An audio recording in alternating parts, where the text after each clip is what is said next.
Écoutez, il y a un gros article, pleine page, dans les journaux de l'Empire québécois. Dérangé, le gros titre, dérangé par les gars qui s'embrassent. Bon. Encore aujourd'hui, semble-t-il, près du tiers des Québécois est mal à l'aise de voir deux hommes échanger un baiser en public. Ben oui, Patrick Desmarais. Deux barbus comme Maillot qui se freinent, j'ai toujours dit que ça passe pas à bord. Essayez d'imaginer deux barbus comme moi qui sont en train de se frencher dans le métro. Sacrément, tout le monde est mal à l'aise. Ben oui, il y a le tiers des Québécois qui ne sont pas à l'aise avec l'affection en public d'un couple d'hommes homosexuels. Savez-vous quoi? Je suis surprise. Moi, je pensais que c'était plus élevé que ça. Attends. Pour deux femmes qui se minouchent et qui s'embrassent en public, le pourcentage baisse à 21 %. Ça ne nous dérange pas. Deux femmes qui se freinent, moi, j'ai toujours dit qu'il y a de l'amour dans l'air. Bien, en plus, c'est parce que vous les imaginez tout le temps comme des actrices porno. Non. Oui. Sensuel. Et il y a encore 11 %, un couple sur 10 d'hétéros, s'ils se minouchent en public, ça va créer un inconfort. 21 pour deux femmes, 11 pour un couple hétéro. À retenir. Maintenant, José, on n'a pas genré les Simonac. Écoute, c'est colossal comme différence. Oui, qui que ça dérange? Les hommes. Hey, attends un peu. Qui ça dérange que deux hommes se frenchent en public? Les hommes. Et qui que ça dérange que deux femmes se frenchent en public? Je ne pense pas que c'est les hommes.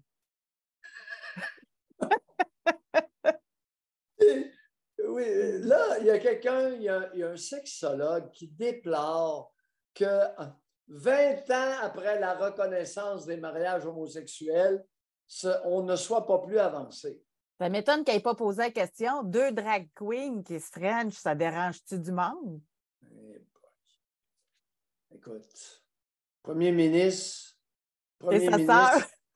ce matin du Nouveau-Brunswick, Higgs, intervient pour parler des drag queens qui veulent aller lire des histoires en classe. Là. Non, au Nouveau-Brunswick, ça ne passe pas. Et là, tu ne sais pas qu'est-ce qui arrive au Nouveau-Brunswick.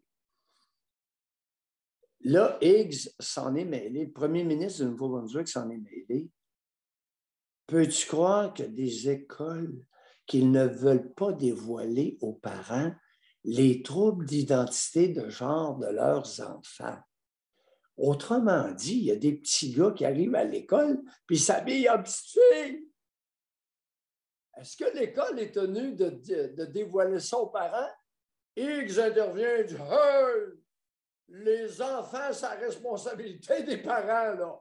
Un instant. » Je trouve ça bon. Ça fait les manchettes de Radio-Canada à travers le pays ce matin. Fait que donc, oui. Il dit que c'est pas aux écoles à appeler le parent pour dire « Hey, ton gars s'habille en fille. » Oui, ben non, oui, ben écoute. Là, écoute, le Flo arrive à l'école, puis là, il s'habille en fille pour la journée. Il se transforme, il se réhabille avec ses fringues de garçon le soir. Ben là, l'école dit, écoutez, les parents, là, occupez-vous-en, s'il vous plaît. Puis là, c'est parce que l'enfant demande à l'école de tenir ça secret. OK. Non. X dit pas de secret là, les amis, là. Wow! OK. Wow! Bon. Dans le reste du Canada,